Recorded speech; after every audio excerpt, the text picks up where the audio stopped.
જીન પ્રવચન, પહેલા તો કહ્યું કે આત્મ સ્વભાવ અગમ્ય છે, આત્માનું શુદ્ધ સ્વરૂપ. હવે તે સ્વભાવ જીનપદ છે એવું પોતાનું સ્વરૂપ છે. હવે પોતાનું સ્વરૂપ લક્ષ આવવા માટે શાસ્ત્રો કયા? પણ અહીંયા આવ્યા ચોથી ગાથામાં એમ કે છે કે જેમ સ્વરૂપ અગમ્ય તેમાં પ્રવચન ભગવાન તીર્થંકરોના એ પ્રકૃષ્ટ વચનો પણ દુર્ગમ્ય છે. એ પણ સહેજ રીતે સમજાયવા નથી, કેમ કે ભગવાનની વાણી સ્યાદવાદથી યુક્ત છે. કોઈ અપેક્ષા એમ છે, કોઈ અપેક્ષા એમ છે, તો કઈ અપેક્ષા કયા ઠેકાણે લગાડવી એ સહેજ રીતે સમજાય એવું નથી. માટે એમાંય ગુરુગમ જોઈએ એ વાત આગળની ચોથી ગાથાથી સિદ્ધ કરે છે. જીન પ્રવચન દુર્ગમ્યતા થાકે અતિમતિમાન અવલંબન શ્રી સદગુરુ સુગમયને સુખ ખાણ. જીન પ્રવચન દુર્ગમ્યતા, એટલે આત્મ સ્વરૂપ અગમ્ય છે એવું જીન પ્રવચન પણ દુર્ગમ્ય છે, ગહન છે. કેમ કે સત્પુરુષના એક એક વાક્યમાં, એક એક શબ્દમાં અનંત આગમ રહ્યા છે. હવે એ વાત કેમ સમજાય? એક એક શબ્દમાં જે અનંત આગમ રહ્યા, આપણને શું ખબર પડે? આપણે તો એ લીટીનો વિસ્તાર કરીને કેટલો કરી શકાય? અહીંયા તો કે અનંત આગમ એક શબ્દમાં સમાયેલા છે. સત્પુરુષના એક એક વાક્યમાં, એક એક શબ્દમાં અનંત આગમ રહ્યા છે.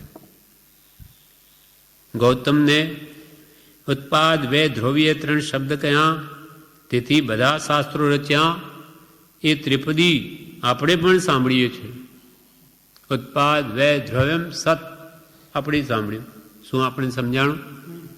જ્યારે એમને તો આ લબ્ધી વાક્યથી આખા બધા શાસ્ત્રોનું જ્ઞાન થઈ ગયું. ગૌતમ સ્વામીને આખી દ્વાદસાંગી લખી દીધી. એમ એમનામાં આ જ્યાં એક એક શબ્દનો અનંત આગમ રહ્યા, એ લબ્ધી વાક્યથી એમને સમજાઈ ગયું, આપણને ખબર નથી પડતી. જીન પ્રવચન દુર્ગમ્યતા થાકે અતિમતિમાન. અતિમતિમાન એટલે અત્યંત બુદ્ધિશાળી હોય તે પણ થાકી જાય. એ 3 શબ્દ કયા? તેથી બધા શાસ્ત્રો રચ્યા. એ ત્રિપદી આપણે પણ સાંભળીએ છીએ. જીન પ્રવચનનો આશય છે ત્યાં સુધી પહોંચવું બહુ મુશ્કેલ છે.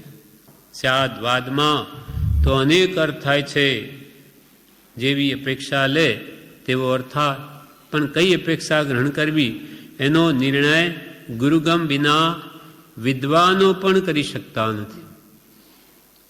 ભગવાનની વાણીનો નિર્ણય ગુરુગમ વિના વિદ્વાનો પણ કરી શકતા નથી. અને ગમ પડ્યા વિના આગમ અનર્થકારક થઈ પડે છે. ગુરુગમ વિના શાસ્ત્ર તે શસ્ત્ર રૂપ થઈ પડે. ઘણા અર્થ કરે તોય થાકે, ઘણા અર્થ કરે તોય થાકે. વિશ્વવિજયજી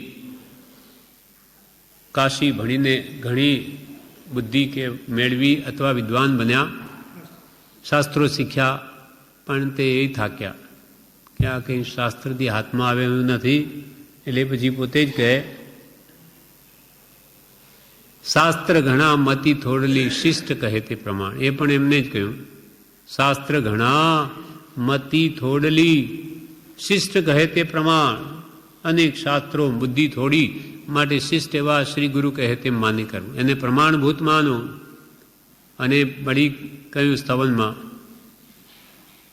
સ્મરણ ભજન તે વાચક જસ કરે હોજી, તાહરી ગતિ તું જાણે હો દેવ, તાહરી ગતિ તું જાણે હો દેવ.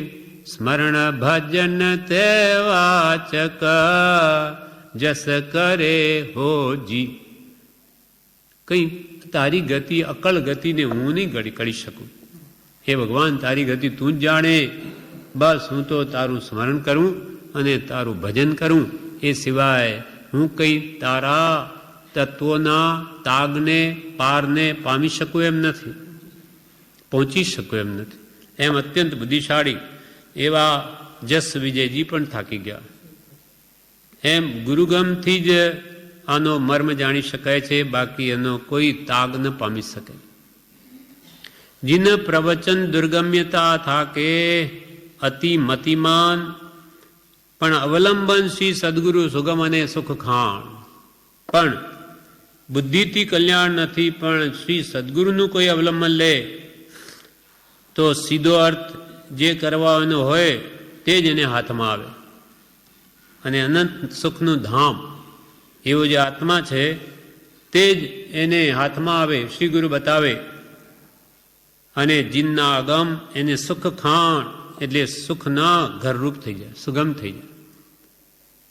ગુરુથી જે અનંત કાળમાં એનો નિર્ણય ન કરી શકાય તે શ્રી ગુરુથી સહેજમાં થઈ જાય છે. ગુરુ બિન જ્ઞાન ન ઉપજે, ગુરુ બિન મિલે ન ભેદ, ગુરુ બિન સંશય ના મિટે. જય જય જય ગુરુદેવ, ગુરુદેવની જય હો. કે જે આવા સમુદ્ર જેવા શાસ્ત્રોનો પણ નિચોડ આપણને આપી દે ટૂંકામાં, એટલે કે સાગરને ગાગરમાં ભરી આપે.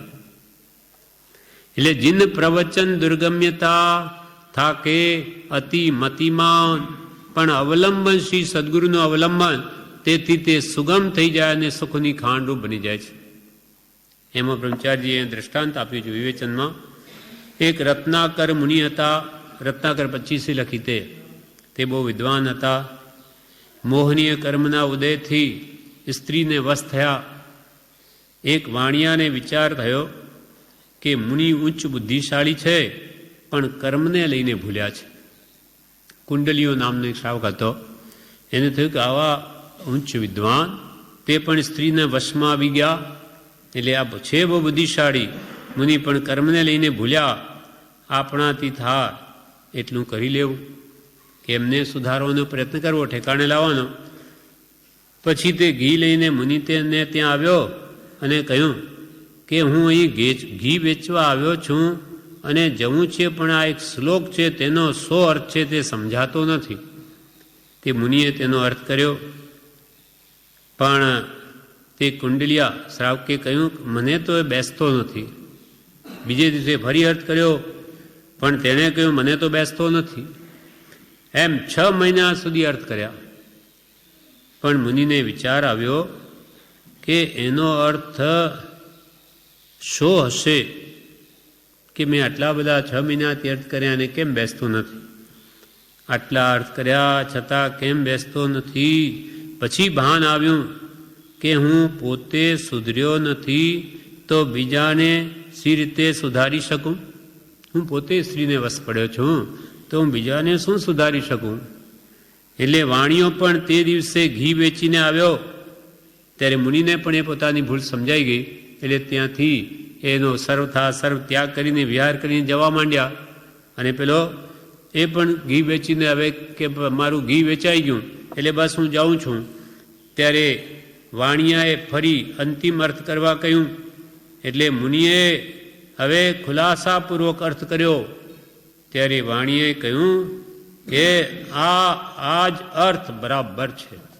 આજે આપણે બરાબર કહ્યું, કેમ કે પોતે અંતરથી મલિન હોય એ વિષયમાં ક્યાંથી બોલી શકે. એમ શ્રાવકો પણ મુનિઓને ઠેકાણે લાવે એવો કાળ છે. એટલે અહીંયા કે છે જીન પ્રવચન દુર્ગમ્યતા થાકે અતિમતિમાન. અતિમતિમાન પણ થાકે બુદ્ધિવાળ. આવા સ્યાદવાદ યુક્ત વચનો છે. સ્યાદવાદ વાણીને સમજવી એ સમુદ્ર તરવા બરાબર છે, સમુદ્રને ઓલંગવા બરાબર છે. અવલંબન શ્રી સદગુરુ, માટે સદગુરુનો અવલંબન હિતકારી છે. સુગમય અને સુખ ખાણ. સુગમ આવા સમુદ્ર જેવા આ પ્રવચનને પણ ખાબોચિયાની જેવું કરીને ઓલંગી જવો તે કૃપા શ્રી ગુરુની છે. અવલંબન શ્રી સદગુરુ સુગમય અને સુખ ખાણ. અહીંયા કે છે બ્રહ્મચારીજી કે બુદ્ધિથી કલ્યાણ નથી, મોહમાંથી જાગે તો કલ્યાણ થાય, અને સદગુરુ વિના ઠેકાણું પડે નહીં.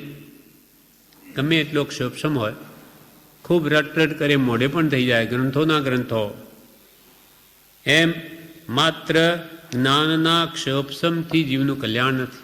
એ તો જ્ઞાનાવરણીય કર્મનો ક્ષોભસમ થયો, પણ દર્શન મોહ કે ચારિત્ર મોહ મન ન પડે તો જ્ઞાન થાય નહીં. એટલે બુદ્ધિથી કલ્યાણ નથી, મોહમાંથી જાગે તો કલ્યાણ થાય. અને મોહમાંથી જગાડનાર તો સદગુરુ જોઈએ, એના વગર ઠેકાણું પડે નહીં. માટે સદગુરુનું અવલંબન હોય તો તેને સીધો જ અર્થ સમજાય, સીધો આત્મા, જેમ કૃપાલદેવ સીધો આત્મા તરફ લક્ષ્ય કરાવે. રાગ દ્વેષ અજ્ઞાન એ મુખ્ય કર્મની ગ્રાંત થાય, નિવૃત્તિ જેતી તે જ મોક્ષનો પંથ. રાગ દ્વેષ ઘટાડો, બીજી વાત જ નહીં. બીજી વાત ઘણી કરી, હવે આ કરો. એમ સાચા જ્ઞાની પુરુષો મૂળ ક્યાં ઘા કરવો ત્યાં જ કરે. ચિદાનંદજી મહારાજ જ્ઞાની પુરુષ હતા, જેને શોધતા 2 મહિને અમુક શ્રાવકો એમને શોધ કરીને મળી ગયા કે આ જંગલમાં છે. હા, ઉગ્ર બિહારી. એટલે ત્યાં જઈને એમને મળ્યા. એટલે ચિદાનંદજી મહારાજને શ્રાવકો કે આજે તો ઘણા દિવસે શોધખોળ કરતા આપનો ભેટો થયો, માટે આજે તો અમને ખૂબ બોધ આપીને તરબોળ કરી દો. ત્યારે આનંદગંજીએ શું કહ્યું?